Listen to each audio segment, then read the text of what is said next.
Some cars sit on dealership lots for months, even years, due to low demand, reliability issues, or outdated designs. Using data from CarEdge and Consumer Reports, we've compiled a list of 6 cars that dealers struggle to sell, including some surprisingly big-name brands. You won't believe how long these models have been stuck waiting for buyers. Let's dive in. Number 6. Jeep Gladiator. The Jeep Gladiator takes the iconic Wrangler and extends it with a longer wheelbase and a 5-foot bed, retaining many of the Wrangler's strengths but also some of its downsides, making it a tough sell for dealers. Despite facing relatively uninspiring alternatives in its segment, the Gladiator boasts advantages like a rear suspension system from the Ram 1500, delivering a smoother ride than the Wrangler and other competitors like the Ford Ranger and Toyota Tacoma. It's powered by a robust 3.6-liter V6 engine, giving it decent towing capability, yet its fuel economy falls short at just 18 miles per gallon. Handling is somewhat challenging due to imprecise steering, making maneuverability less than ideal. Additionally, driver comfort is compromised by the absence of a left footrest and limited seat adjustments, which can make longer trips uncomfortable. Priced around $53,000 with extra costs for advanced safety features, many buyers are deterred by its high price and mixed reviews, reflected in Consumer Reports' score of just 45 out of 100. According to CarEdge data, the Gladiator currently has a market day supply of 225, highlighting the difficulty dealers face in selling this model.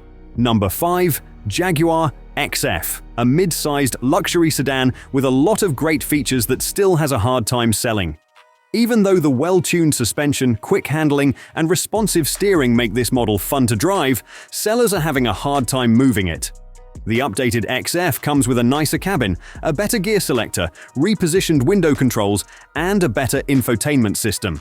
It can have either rear-wheel drive or all-wheel drive. It has a turbocharged 2.0-liter 4-cylinder engine with 2 versions. The rear-drive P250, which makes 246 horsepower, and the all-wheel drive P300, which makes 296 horsepower.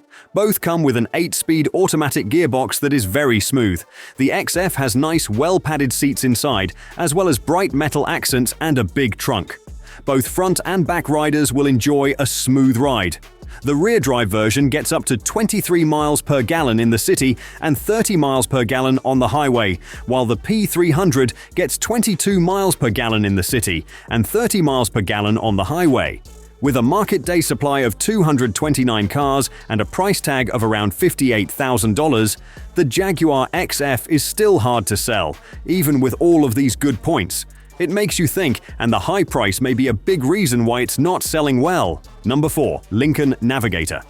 Many people don't want to buy the Lincoln Navigator, a huge SUV that can fit up to 8 people, unless they really need its impressive towing ability of over 4 tons. The Navigator has a nice interior, but it has some problems that make it hard for sellers to get them off the lot.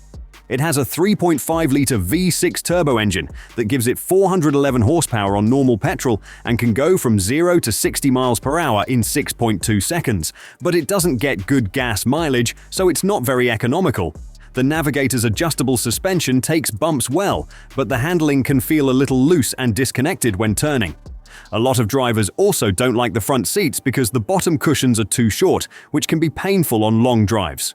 With a market day supply of 238 and a price tag of around $105,000, people who want to buy it seem hesitant, especially since Consumer Reports only gave it a 54 out of 100 grade. Number 3.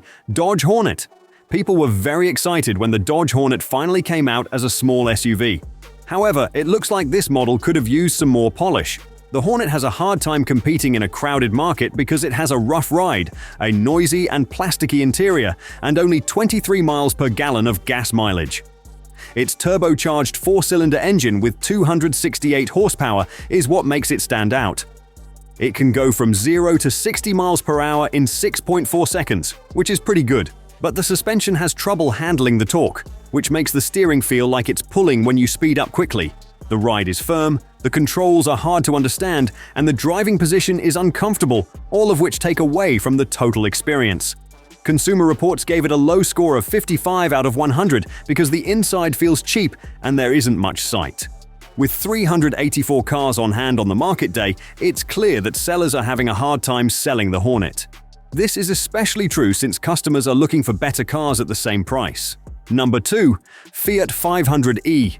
The Fiat 500e is an electric car with 117 horsepower and 162 pound-foot of torque from a single permanent magnet electric motor. It has a top speed of 94 miles per hour and can go from 0 to 60 miles per hour in 8.5 seconds. A lithium-ion battery with about 37 kilowatt-hour of useful capacity powers the 500e. Its design makes it light, weighing only 2,981 pounds. 121 miles per gallon in the city and 100 miles per gallon on the highway are very good fuel economy numbers. Additionally, charging is easy. A level 2 charger can fully charge the battery in less than 6 hours, and a DC fast charger can reach 80% in just 35 minutes. Due to its maneuverability and ease of parking, the 500e is perfect for driving in cities. However, the back seat is too small for adults and would be better for kids. Although it only has 7.5 cubic feet of cargo room, it's still useful for everyday use. Pricing at around $35,000, the 500e has a high market day supply of 459, which means that sellers are having a hard time finding buyers who are interested. Number 1. Acura ZDX. The classic two-box shape of the 2024 Acura ZDX SUV makes it stand out from other SUVs on the market. It looks good with a floating roof, smooth body lines, and a lit-up fake grille edge. The base type, A-Spec, has a single motor and rear-wheel drive, which gives it a strong 342 horsepower. There is an extra motor that can be added to boost power to 490 horsepower and add all-wheel drive for those who want it. The top-of-the-line Type S model has an amazing 499 horsepower, 2 motors, standard all-wheel drive, and cool features like adaptive air suspension, Brembo brakes, and 22-inch wheels. Both types use GM's lithium battery technology and have a 102.0 kilowatt-hour battery pack that is similar to the one in the Cadillac Lyriq. The A-Spec trim can go up to 313 miles on a single charge, while the Type S can go about 278 miles. The EPA says that the ZDX with rear-wheel drive gets 90 miles per gallon on a combined basis, while the ZDX with all-wheel drive gets 87 miles per gallon. Some reviews, though, say that the Type S might not be as fun to drive as expected, and the GM parts that can be seen might take away from its high-end look. The ZDX costs around $70,000 and doesn't sell very quickly. This is shown by the fact that there are 599 cars on the market at any given time, which means sellers are having a hard time selling it.